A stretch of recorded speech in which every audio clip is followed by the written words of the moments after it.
मेरे सजनों, बेलियो ते बजुर्गो, अस्सलामु अलैकुम। मैं हाँ शायर नज़ीर सुल्तानी ते तुसीं वेख रहे हो GS स्टूडियो।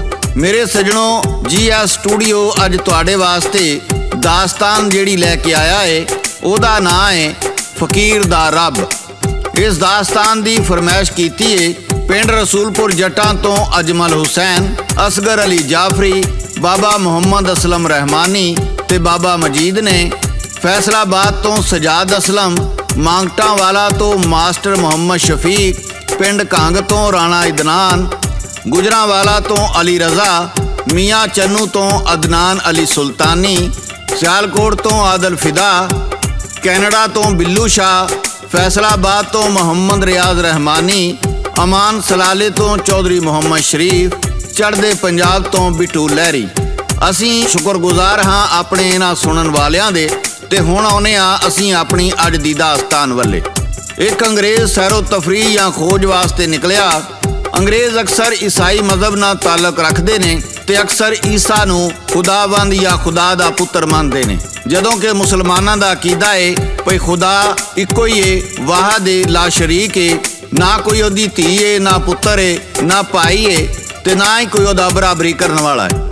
उस अंग्रेज़ नाल एक तर्जमान भी सी जिहड़ा सारियां ज़बानां जानदा सी।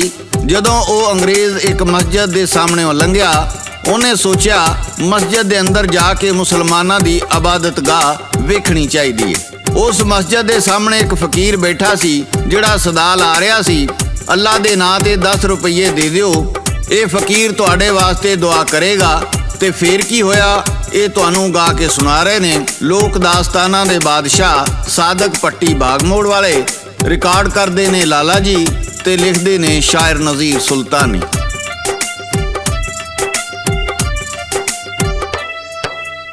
टुरिया एक अंग्रेज करो जी सैर करन लई जांदा, तर्जमा करन लई बंदा ओने अपने नाल सियांदा।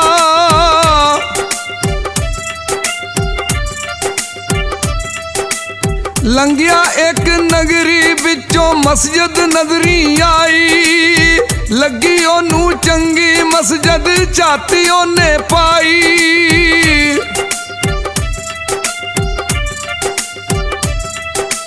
एक फकीर ज बैठा बार एक सदा लगावे, करेगा रब भला जियों दा खैर जो मैनू पावे। मेरे दोस्तों, फकीर दी ये गल सुन के अंग्रेज ते तर्जमान पुछदा है ये फकीर की आंदा है। तर्जमान अंग्रेज नू की दसदा है ते सादक पट्टी पेश करदा है ते शायर की लिखदा है।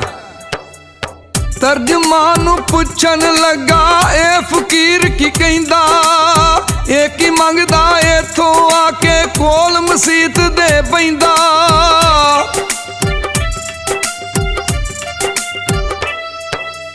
तर्जमान जी आखन लगा रब दे नां दा मंगे, जेड़ा देवे 10 रुपये मौला उसनू रंगे।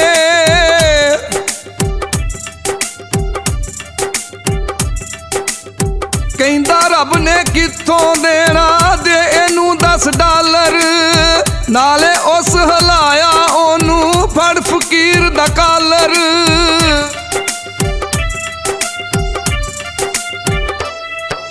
अंग्रेज़ तर्जमान नूं कहण लगा इनू $10 दे दे ते नाले इनू आख तेरे रब ने ते तेनू नहीं दिते, असी तेनू $10 देने आ। फकीर कहण लगा वाह मौला, मुनकरां नूं मेरा वसीला बना दिता ही। अंग्रेज़ तर्जमान नूं पुछण लगा फकीर की कहंदा है। तर्जमान कहण लगा कहंदा है रब तेरा भला करेगा, तेनू हर मुसीबत कोलों बचाएगा। अंग्रेज़ कहण लगा जिन्हें इनू 10 रुपये नहीं दिते मैनू मुसीबत कोलों कित्थों बचाएगा। इन्नी गल करके उन्हें मस्जिद वेखी ते अपने तर्जमान नूं आख्या चल मैनूं हुण किते रेत दा सहरा दिखा। वो सहरा विच जांदे ने ते फिर की हुंदा है गा के सुना रहे ने सादक पट्टी बागमोड़ वाले।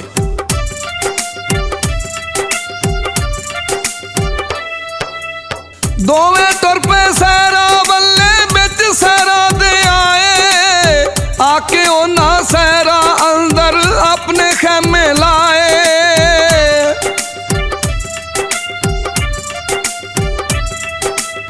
तर्ज ਤਰਜਮਾਨ ਨੂੰ ਆਖਣ ਲੱਗਾ ਮੈਂ ਤੇ ਇੰਜ ਨਹੀਂ ਜਾਣਾ, ਜਾ ਬਾਜ਼ਾਰ ਚੋਂ ਲੈ ਆ ਸੱਜਣਾ ਆਪਣਾ ਖਾਣਾ ਦਾਣਾ।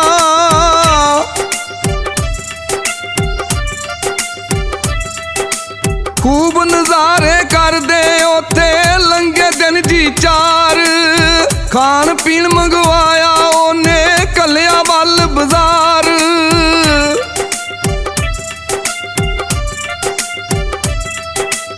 ਤਰਜਮਾਨ ਗਿਆ ਤੇ ਮਗਰੋਂ ਆਇਆ ਇੱਕ ਤੂਫਾਨ, ਰੇਤ ਉਡਾ ਕੇ ਲੈ ਗਈ ਯਾਰੋ ਖੈਮੇ ਨਾਲ ਸਮਾਨ।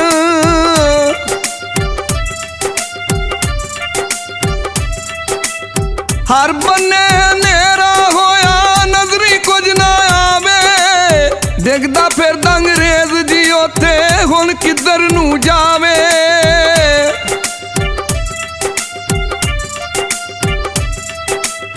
ਖੂਬਾ ਉਹ ਰੇਤ ਚ ਲੱਕ ਲੱਕ ਦੇਵੇ ਹਾਲ ਦੁਹਾਈ, ਯਾਦ ਉਹਨੂੰ ਜੀ ਉਸ ਵੇਲੇ ਦੀ ਗੱਲ ਫਕੀਰ ਦੀ ਆਈ।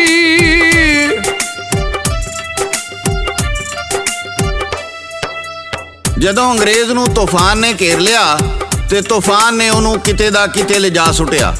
ਉਹਦਾ ਤਰਜਮਾਨ ਵੀ ਨਾ ਆਇਆ ਤੇ ਅੰਗਰੇਜ਼ ਅੱਧਾ ਰੇਤ ਵਿੱਚ ਦਬ ਗਿਆ। ਪਿਆਸ ਨਾਲ ਉਹਦਾ ਸੰਗ ਸੁੱਕ ਰਿਹਾ ਸੀ, ਉਹਨੂੰ ਲੱਗ ਰਿਹਾ ਸੀ ਭਈ ਉਹਦੀ ਮੌਤ ਆ ਗਈ ਏ, ਇਥੋਂ ਉਹਨੂੰ ਕੋਈ ਨਹੀਂ ਬਚਾ ਸਕਦਾ। ਉਹ ਆਲੇ ਦੁਆਲੇ ਝਾਤੀ ਮਾਰਦਾ ਏ ਪਰ ਦੂਰ ਦੂਰ ਤੱਕ ਉਹਨੂੰ ਕੋਈ ਸ਼ੈ ਨਜ਼ਰ ਨਹੀਂ ਆਉਂਦੀ। ਉਹਦਾ ਦਿਲ ਘਬਰਾ ਰਿਹਾ ਸੀ। ਫਿਰ ਉਹਨੂੰ ਫਕੀਰ ਦੀ ਯਾਦ ਆਈ। ਉਹਨੇ ਆਖਿਆ, ਫਕੀਰ ਕਹਿੰਦਾ ਸੀ ਰੱਬ ਆਪ ਨਹੀਂ ਆਉਂਦਾ, ਉਹ ਬੰਦਿਆਂ ਨੂੰ ਬੰਦਿਆਂ ਦਾ ਵਸੀਲਾ ਬਣਾ ਦਿੰਦਾ ਏ। ਅੰਗਰੇਜ਼ ਕਹਿਣ ਲੱਗਾ, ਉਸ ਫਕੀਰ ਦੇ ਰੱਬ ਅੱਜ ਮੈਨੂੰ ਵੀ ਇਸ ਮੁਸੀਬਤ ਵਿੱਚੋਂ ਕੱਢ। ਇਹ ਗੱਲ ਕਹਿੰਦਾ ਕਹਿੰਦਾ ਉਹ ਬੇਹੋਸ਼ ਹੋ ਗਿਆ। ਤੇ ਫਿਰ ਕੀ ਹੋਇਆ ਇਹ ਤੁਹਾਨੂੰ ਗਾ ਕੇ ਸੁਣਾਉਣਗੇ ਸਾਦਕ ਪੱਟੀ।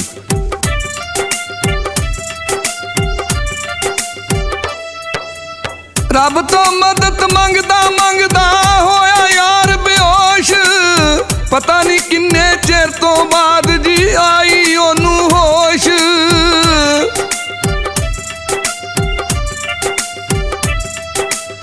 ਤਰਜਮਾਨ ਜੀ ਪਾਣੀ ਲਿਆ ਕੇ ਸਿਰ ਉਹਦੇ ਤੇ ਪਾਵੇ, ਨਾਲੇ ਬੋਤਲ ਮੂੰਹ ਨੂੰ ਲਾ ਕੇ ਉਹਨੂੰ ਯਾਰ ਪਿਆਵੇ।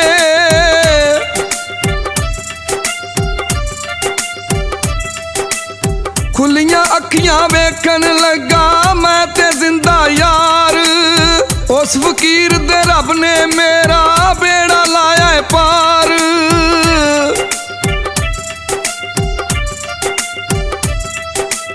ਉਸ ਫਕੀਰ ਦਾ ਰੱਬ ਹੈ ਸੱਚਾ ਵੱਡੀਆਂ ਸ਼ਾਨਾਂ ਵਾਲਾ, ਮੈਂ ਤੇ ਮੁਨਕਰ ਹੋ ਕੇ ਕੀਤਾ ਆਪਣਾ ਮੂੰਹ ਸੀ ਕਾਲਾ।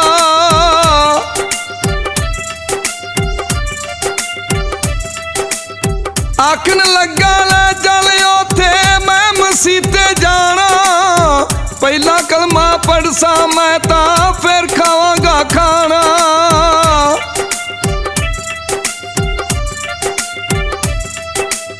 ਉਹ ਵਸੀਲੇ ਪੈਦਾ ਕਰਦਾ ਉਹ ਤੇ ਰੱਬ ਰਹਿਮਾਨ, ਨੇੜੇ ਹੋ ਕੇ ਸੁਣਦਾ ਸਭ ਦੀ ਉਹਦੀ ਵੱਡੀ ਸ਼ਾਨ।